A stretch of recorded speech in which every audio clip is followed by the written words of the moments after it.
Hello, my name is David with the California Board of Accountancy. Welcome to another episode of the Accounting for California podcast. Today's episode is extra special because not only are we bringing together the CBA and the California Society of CPAs, but we're also on video, so this is exciting. So I'm excited to be joined on the podcast today by the Executive Officer of the California Board of Accountancy, Dominic Franzella. Hello. Thank you, David. All right. And the President and CEO of CalCPA, Denise Froemming. Thank you, David. All Glad right. to be here. We're glad you are here. So the topic on the table today is the legislative proposals that were approved by the CBA at its September meeting regarding enhancing the requirements for CPA licensure and modernizing mobility. Both are initiatives in the CBA's Sure CPA project. There's been so much talk about this from a variety of sources, both at the state and national level, that Dominic and Denise wanted to get together to make sure everyone in California, consumers, licensees, and applicants, understands exactly the changes that are going to be made and how they may affect you and the accounting profession as a whole. So we'll talk about how we got to this point and where things go from here. But to get everyone caught up first, where we are, let's dig into the proposals themselves. So starting with the licensure changes, Dominic, can you please explain that legislative proposal that the CBA approved in September? Yes, thank you, David. So the board has been, as you'd indicated through its Sure CPA project, looking to kind of simplify the process, create more clarity to the licensure framework.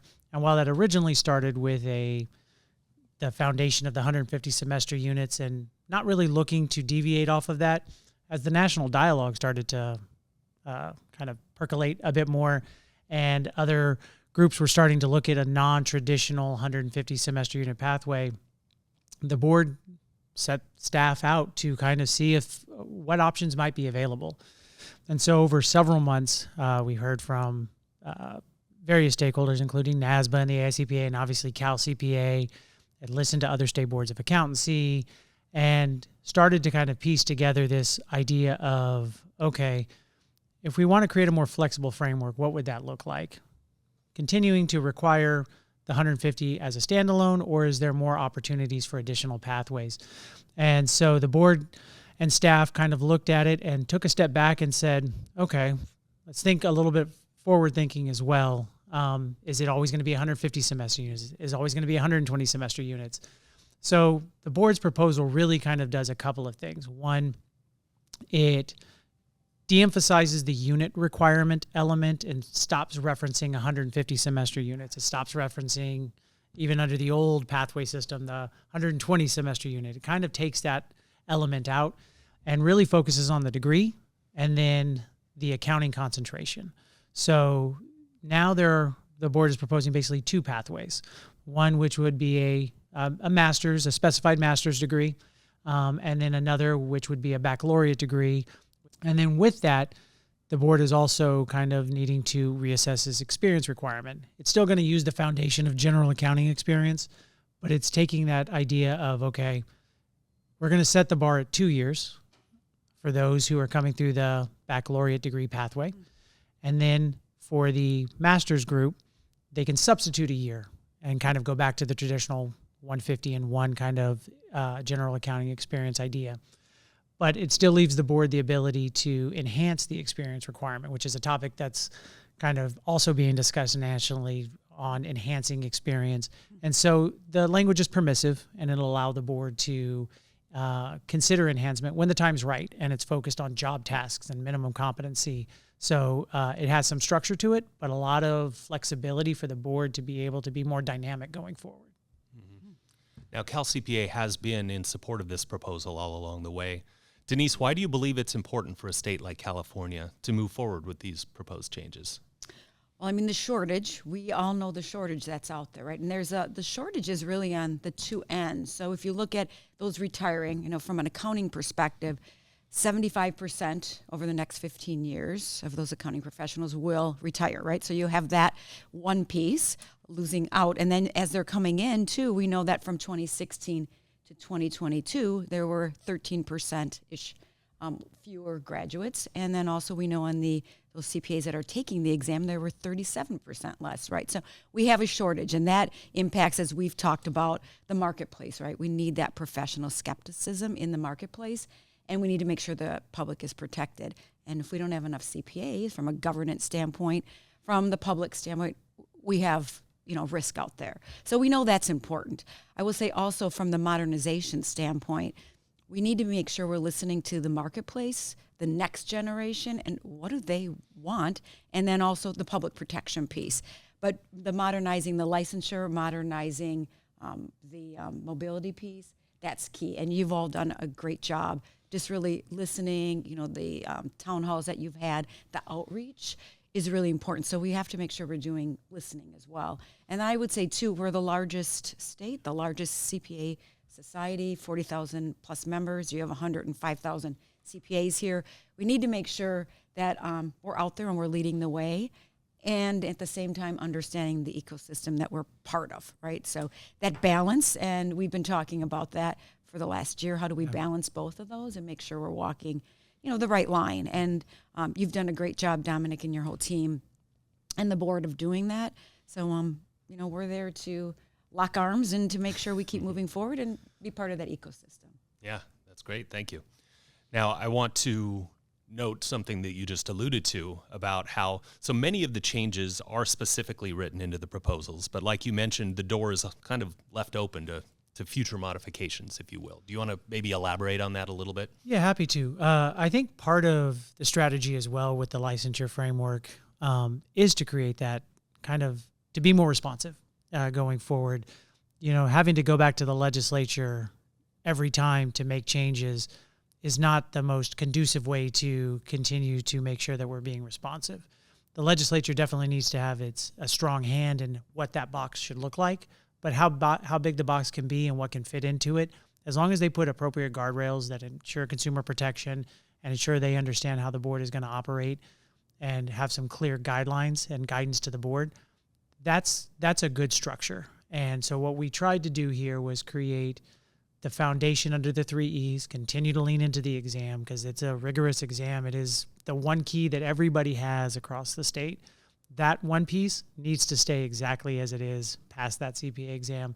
The licensure piece, states should be able to be more responsive to their constituents and their public protection needs. And in California, we're trying to meet that shift with what we're talking about here. And then the experience piece is experience can be more dynamic over time as the needs of CPAs change. We need to have the experience align appropriately. General accounting is a good foundation, but if enhancements can be made that continue to help the board support its mission towards minimum competency and consumer protection, that box should be made big enough so the board can be making those changes through the rulemaking process, work with stakeholders, work with the firms, and be more dynamic. And so we're trying to create, I guess the analogy, and I keep saying it here, is this box is, right now it feels like we're a very small box. Can we get a little bit bigger and make sure that we can be more forward thinking in the future? Yeah, have that flexibility. That's good. So the CBA has been talking about this Sure CPA project for getting close to 2 years now. Its original focus was to make the CPA licensure requirements as clear and understandable for students and applicants as possible. The project has definitely grown this year in 2024, now incorporating many other elements, such as the new pathway to licensure that you brought up earlier. An intriguing component of this, though, is how the bachelor's degree in accounting will be deemed to have satisfied all of the educational requirements for licensure. So why is that such a benefit to potential applicants? Yeah, we call it, we've used the terminology, and I know we worked with Jason Fox at CalCPA and Denise and thinking about this process and this idea of an expressway. And it's not simply just to make the process easier, but it's more, from my perspective, to make it more understandable. Like, I graduated with a Bachelor's of Science in Accounting from University of Southern California. Does that meet the requirements today? And the answer is more likely than not yes, but we don't know unless we go through line by line by line of your transcript to make that determination and count up your units and making sure you have your 150 semester units. And there's a degree of uncertainty there. You know, did the course title change? Is it not longer offered in the accounting department, but it might be in the business department, but it's still accounting related? Or is the staff going to find that? And our staff is great. They do a wonderful job at trying to make sure that, but there's so much uncertainty with that. So the idea was, when we started talking, we're not going to be like the nursing program or the medical board where we're approving those programs per se, but that we are kind of trying to create that same degree of certainty that if I graduate with that degree, I know when I stepped into that degree that I'm going to be able to qualify to sit for the exam and to get to licensure. Whereas today, more likely than not, they know that, but it's not 100% positive. And that creates this anxiety. As anybody who's gone to our transcript review, who are in an accounting program, they sit across from our staff and review that, and there's a level of relief that comes. They should feel that relief when they stepped into the program to begin with, not having to wait for us to come to your campus to say, yes, you're on the right track. Yeah. I sat on the other side of that when I was waiting 2 years ago. I won't say how many, but years ago. And there is anxiety there because you wonder, how short am I? I just want to sit for the exam. I just want to get it done. And so I want to be licensed. So, yeah, that's for sure there. So I appreciate that you're doing this.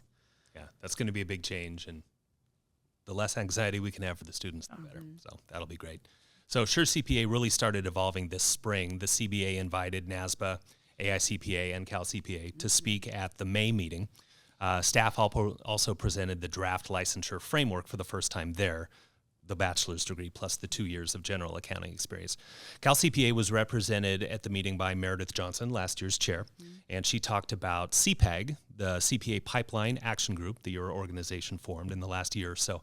So how does the CBA's work on these legislative proposals fit in with the goals of CPAG? So CPAG, Meredith was the chair, right? And so we created that. It's a California Pipeline Advisory Group. Had to think about that. There's a lot of acronyms out there. So it was a group of 12 firms, those from academia. I'm also a young professional. And, of course, the CBA sits on there as advisors as well.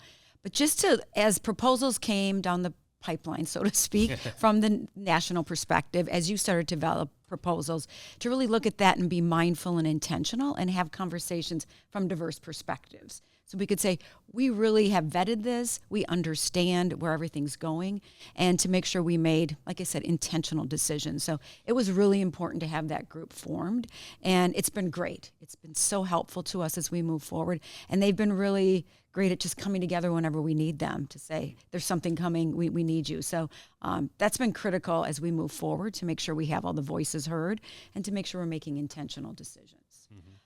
Did you want me to speak a little bit about? Well, do you want to continue about CalCPA and your approach to the pipeline? And sure. Yeah, there's a lot there, so I won't take, we don't want to sit here forever, but we look at it from a couple different perspectives, and it's kind of multifaceted. It's from a program perspective and from a partnership lens. So we can't do everything alone, so we know we have to partner. And we're looking at it based on, the time and cost of education. That's the whole modernizing the licensure conversations we've been having, but also to look at it from access to the underrepresented communities. So one program that we're really proud of and we're building out more this year is our community college to CPA program. And when I look at a statistic that's out there, it just reminds me of how important this program is. About 21% of the individuals that go to UC schools graduate from a community college.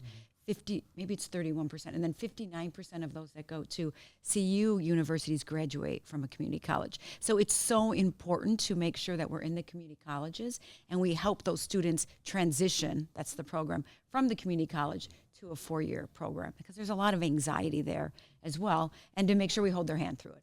We also partner with Alpha, we partner with Ascend, we partner with NABA, we partner with the Alliance for Black Women Accountants to bring in those individuals and to help them with scholarships. We give out over $300,000 in scholarships to really be there for them as they move forward. We also have mentorship programs. We've launched that through our Commission of Belonging. We have career possibilities video out there. So there's a lot of different touch points and programs that we're working on, 33 to be specific, to really help that pipeline, because it's more, and you've said this, Dominic, many times, it's more than just the time and cost of the education. There's so many other levels that we need and levers that we need to pull in order to make the pipeline much more attractive and to help students with the exam get through that. And you've done a lot too from your perspective.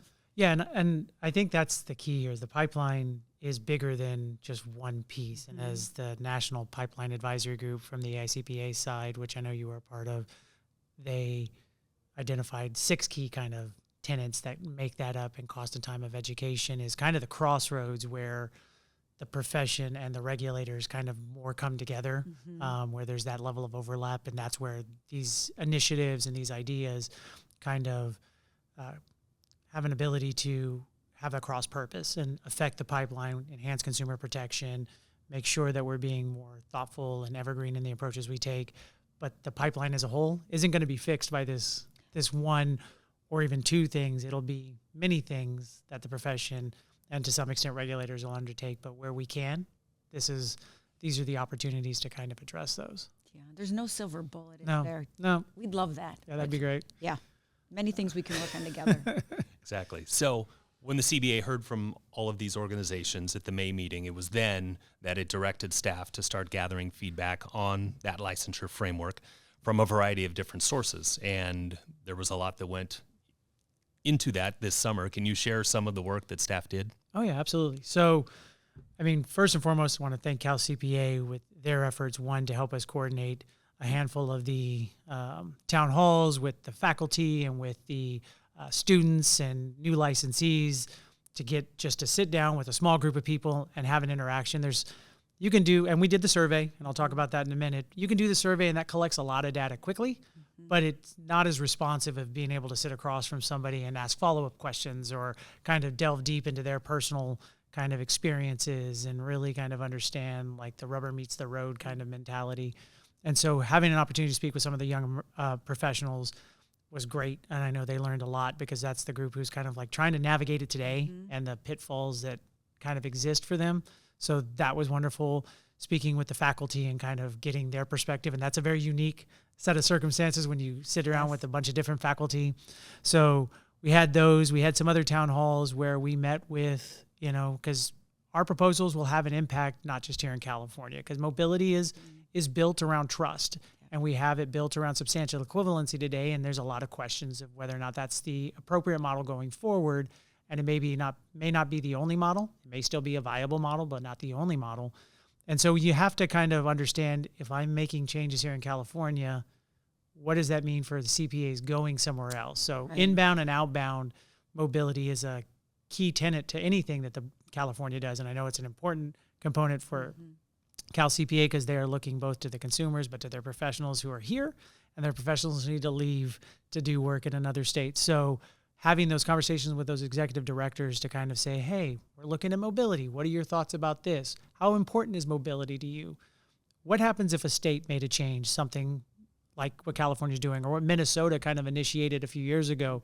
Would you still figure out how to make that work? And the resounding information we heard was, as long as there wasn't something that prohibited them from doing it, they would do their best. Their board would want to maintain mobility and figure out how to make that work. So getting through those processes and having those town halls was invaluable to just have a one-on-one connection. I think we spoke with about almost half of the executive directors throughout the country, which honestly is a really good turnout, given the fact that many EDs do multiple boards or multiple professions. So getting an opportunity to chat with them and them making time was hugely valuable. And then we did the survey, and it was probably the most successful survey I think the board has ever done, and on the shortest amount of time I think we've ever done a survey.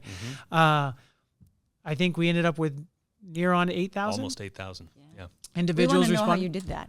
That's great. The topic, I think more than anything else, the topic Resonated drives. with everyone. Yeah, and we were using social media. You amplified the message as well. Your organization did a wonderful job in amplifying that message and getting people like.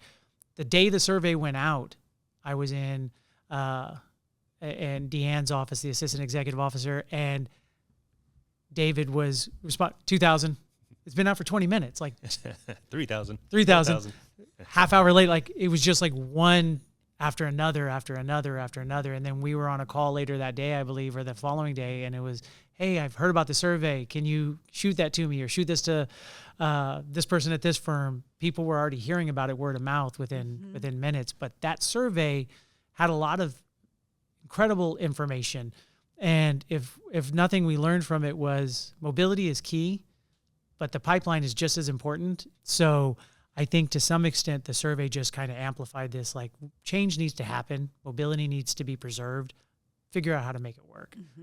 And I think the board in California is really working to do that and working with CalCPA to kind of move that needle, not just here and regionally, but nationally as well, because other states are picking up that momentum as well and just are starting to say the two are important and they need to have changes made, but we can't be scared to make changes along the way. Mm-hmm. So let's dig into that second legislative proposal then regarding mobility. The impact of making changes, potential licensure changes, was on the minds of many in the town halls, I'm sure on many of your membership at CalCPA. So first of all, give us some of the details on what the proposal entails. Absolutely. So you hit upon it. Mobility is integral. Like it's kind of at almost now become a cornerstone of the accounting profession, because professionals need to be able to serve their clients across state lines. Consumers need those services sometimes from CPAs from another state. So it connects us multi-state, but multinational as well. So mobility is a cornerstone of our profession now. And California's had a mobility program of some sort dating back to 2006, but our current mobility program since around 2013, where it's the no notice, no fee, kind of more no escape mobility. And it's been built primarily on three kind of ideas on how somebody could practice here, through substantial equivalent states as being one model. Substantial equivalency as an individual if your state wasn't on that list, but every state's on there, so that was really never used. And then this idea of basically a form of automatic mobility of this. If you practice in another state and had a valid license for 4 of the past 10 years, it doesn't matter what your state is. It doesn't matter how you got licensed. You're fine. Mm-hmm. And so it was fairly similar to automatic mobility. So the board and working with CalCPA and discussing it with their team, we started to look at, well, can we lean into that a bit more? And so this proposal really kind of strips away that substantial equivalency piece that has been the foundation for a long time and really moved into a more driver's license model, which is even how it was kind of described early on, but really is leaning into that, whereas a CPA equals CPA. And it's more of an automatic mobility, but with important consumer safeguards that are already in place now, continues to allow the board to take appropriate consumer protection action if a state kind of does something, let's just say the proverbial goes off the rails is the term that we hear a lot, that if something like that were to happen, the board could be responsive and say, okay, that state, licensees from that state, you can't come under no notice, no fee. You're going to have to notify us before you come in for the consumer protection piece. But it was really just this idea of decoupling the licensure requirements and substantial equivalency that built this mobility program, because those are at risk now. States are moving off. I mean, the reality is California is not the only one doing this idea of 120 and 2. Other states are moving down those models. And to minimize the disruption of mobility was an important component of it. And while I can't affect what goes outbound, and the board is sensitive to that, we can make sure that the inbound portion for the consumer protection and clients access is preserved as best we can through a more automatic mobility approach with those consumer safeguards. Mm-hmm. Denise, I'm curious what you're hearing from your membership about the modernization mobility here. I mean, a lot of the same, right? I mean, to make sure that we know that the mobility is a key regulatory concept. So, that's top of mind. That's what we've heard from the firms. And especially after COVID, it's important, right? Because people are going all over. They're living here for somewhere for 3 months. Maybe they're living for a year. So there's definitely people moving across state lines more than ever, I would say now. And the firms, too, the work is done across state lines. If they can't find someone here, they'll find someone in Texas or Minnesota. So that's so important. And we've heard that loud and clear. And decoupling it is just the way to go. And I think overall your approach has been a great approach because you're thoughtful. You have the public protection piece, right, with the guardrails on the back end. And then just there's an open door there, right, for individuals to come in. And the 4 and 10, like you said, has been there. Yeah. So there's been a piece of that. And I think to that point that the foundation of mobility, what mobility does and how it functions and works is sound. And it's in California, I can speak primarily to California and almost exclusively to California, it's built on a strong foundation of consumer protection. There's been this component about substantial equivalency built into it, but that's not the cornerstone of what mobility, of why it works. It works because state regulates, licensees who cross border are under our jurisdiction and subject themselves to this jurisdiction. Consumers can file complaints. The structure is there for mobility to be successful. And now it's just kind of saying, okay, well, that prior foundation was a good foundation for a long time, but it's probably not the most modern way to kind of go about doing it in the future. So let's decouple the substantial equivalency of the licensure. It still needs to be a component, but it doesn't need to be kind of the cornerstone key component to everything that makes up mobility, so that if a state is responsive in their jurisdiction, if it really doesn't compromise consumer protection, should that send this ripple effect through everything mobility has built up over the time? Because we always hear this, breaking mobility. At this point, mobility is kind of faltering. The question is, how can we minimize the disruption and help guide a path towards a more modern approach going forward? And I think 4 states already have it. I was just going to say 4 do. So Nevada, Nebraska, North Carolina, and Alabama, right? So that's out there already. This isn't new. I mean, we might have a different structure to ours because it has more guardrails, but it's the appetite of that state for what those guardrails should be, but they're already out there. They are, and they're different too. Each of those states are different. Yeah. So, all right. We spent we're passionate about it, David. We're passionate. And that's why we're here. Yep. We're glad you're telling us all about it. So the proposals have been approved, but there's still a lot of work to be done before the changes can take effect. So Dominic, can you walk us through what are the next steps? Where do we go from here? Yeah. So they're legislative proposals, so we have to go through the legislative process. The California Board of Accountancy team is starting to meet with legislators and legislative staff to try to kind of start talking about the proposals, answer questions, give history and feedback to try to explain how we got there. And I think a lot of the work that we've done and then the support from CalCPA helps lay a really strong foundation of we didn't just do this yesterday. This wasn't done even 2 months ago. This has been basically 2 years, with the last 6 to 8 months being the biggest part of it. But it's been a long process that we've been kind of evaluating licensure. And so we're going through the legislative process. We hope to have an author for the bill for the next legislative year. And then anybody who's read the bill or read the proposed language will notice the dates are blank. Right now, there aren't any dates. And that was intentional because we don't know what makes the most sense for this licensure framework.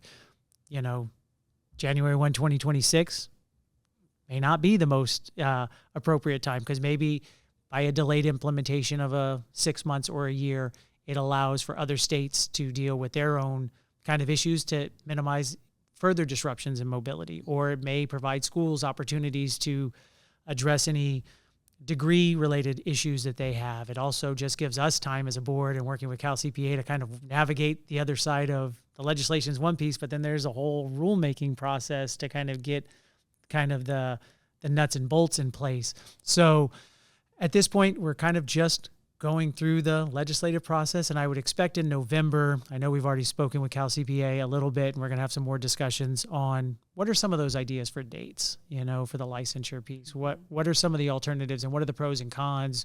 What are your thoughts on them? What are you hearing from your firms or from your young professionals or licensees? What makes the most sense for them? And then us looking at it from a pragmatic point of view, how do we implement it? How do we give enough time? How do we share the message so it doesn't just show up one day and it just takes people by storm? We want to have a good plan in place, and doing things like this help with that. Yes. I mean, the messaging, I can't reiterate that enough, because it's so important that we don't have more confusion out there in the marketplace. Because you see on social all sorts of comments, and it's like, oh, people don't really understand. So we want to make sure there's understanding. I mean, like you said, Dominic, that's the reason we're doing this, and we'll do more. Yeah. Because we have to have that understanding. It's a complex issue. Yeah. We'll eventually have to, working with David, break these down. One of the things that comes up a lot is, well, now I have to have an accounting degree, because they hear that as part of the accounting concentration, but that's not the case. That's just one sliver of it, and that's the expressway, but we're still keeping the units so people can come to a more traditional pathway. But that message gets lost sometimes because it's not amplified enough by us, or we're just not getting it across the right way. So we need to sit down and have those discussions to make sure that people understand, so there's not this misconception like all of a sudden, well, now I have to find a school that gives an accounting degree. No, that's not going to be the case. Yeah. I could see that message. Yeah. Right. I was actually going to ask you if there were some misconceptions out there that you've already come across from that you've been hearing. So I think a lot of people are thinking the automatic mobility doesn't have guardrails. I think that's one piece that's out there, and that's not true. And on the licensure standpoint, I think too the competencies and the general and how big the box is and how much time we're allowing to allow for the national perspectives too to come flow in and see how we kind of navigate some of that. So it's just, and it's the loudest voice out there. That's always right that people kind of navigate towards, and it's the simplest message. Yeah. So we're going to rely on you, David, and then our social media and our communications team to get that. The world wants that 5-second soundbite. Yeah. 100%. But we've been going here for 20 plus minutes, and we're but it's we good. need to This wrap is it what up. we need to. Yeah, exactly. Stick with us, and you will learn everything. Yes, absolutely. So when the students ask me when is this going to kick in, the answer is still To be determined. We'll see. We'll get. But there we'll let you eventually. know. Yeah. But probably more information after the November Yeah. meeting, potentially. Yeah. So we'll get that.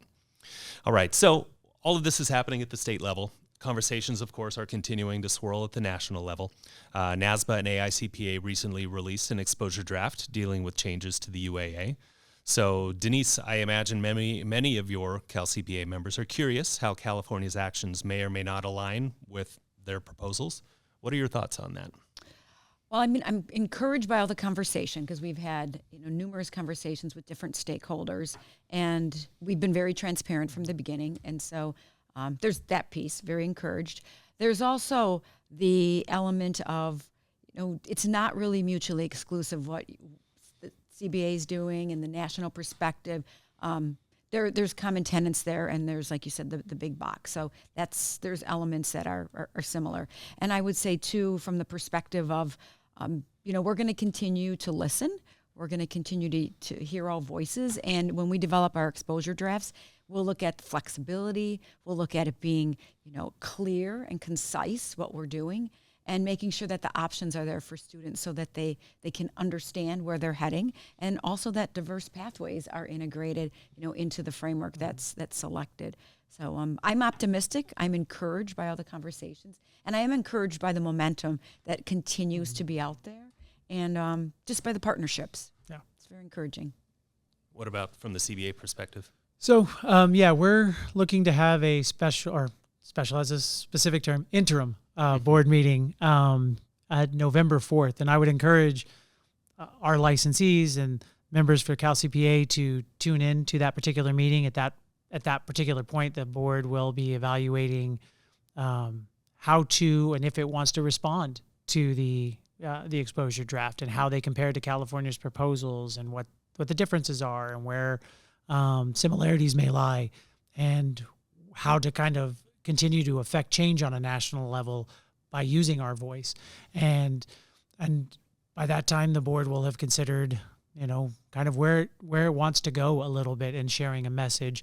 And hopefully it'll help individuals who are evaluating the exposure drafts, because those responses aren't due until, I think one is due December 6th and the other is December 30th. Yep.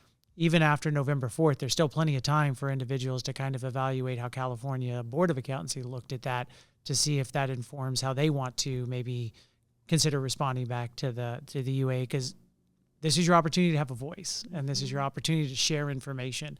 And I think members, both for CalCPA and the licensees of the board, should be encouraged to take a look at this, because this is going to shape the entry into the profession and then how the mobility piece works for those in the profession going forward. So if you have a question or a concern or a thought, good, bad, or indifferent, it's an opportunity to share. And so take that opportunity. Right. I want to punctuate that. Yes, you need your voice to be heard. So please, communicate with us. Great. Well, I want to thank both of you for taking the time and sharing all of this great information with us today, and just for the desire for everyone in California and around the country to have clarity on this important topic and why California is taking these steps, since, like we said, there's so many moving parts and different organizations acting concurrently. So I would just want to give each of you a moment just for any final thoughts you may have. So, Denise? I would say the one thing I have to say is thank you to Jason Fox, our VP of Advocacy and Public Affairs. Jason has been, integral in all these conversations, and we couldn't do everything without him. So I want to say thank you first there. And I would just say, we're at a tipping point. We really are. And I I would encourage, healthy, I always say healthy critics, but the healthy dialogue out there, listening, recognizing we're part of an ecosystem, so we need to work together. We're stronger always together. And just as Dominic has said, let your voice be heard. We want to make sure the profession thrives. I love the profession, and so we want to make sure it continues to grow and be out there. And public protection is key in the marketplace. And from my end, I want to say thank you to CalCPA for obviously making time to come down and chat. And hopefully we're going to do more of these in the future. I had an opportunity to do a town hall with Denise and CalCPA a while ago and share some of this dialogue before it was really even put on paper for the board, but it was an opportunity. So this collaboration is great. And again, as Denise had said, and I had mentioned earlier, share your voice. I mean, we have public meetings. They're public for a reason. We want to hear from people, and the UAA wants to hear from, or the AICPA and NASBA want to hear on their proposals. The good, the bad, and the ugly. We want to hear the same on our proposals because it helps shape the narrative going forward, because we don't want to have missed something or not considered something. So this is an opportunity to be heard, and I would encourage people to do so. And thank you again for the opportunity and the partnership. Very good. All right. So I encourage you, like Dominic mentioned, you can watch either of the next meetings. There's the interim CBA meeting coming up on November 4th, and then the next full CBA meeting is November 21st and 22nd. So a couple of meetings coming up in November. Those can always be watched on the website, cba.ca.gov, under live stream. So check it out. And of course, I encourage you to follow us on social media, because that's a great way to stay up to date on all of these proposals. And there's going to be a lot of moving pieces on this in the months to come. So I encourage you to follow us there. All right. Well, thank you for tuning in, viewing, listening, however you're doing it today on the Accounting for California podcast. Until next time. Goodbye. Thank you. Thank you.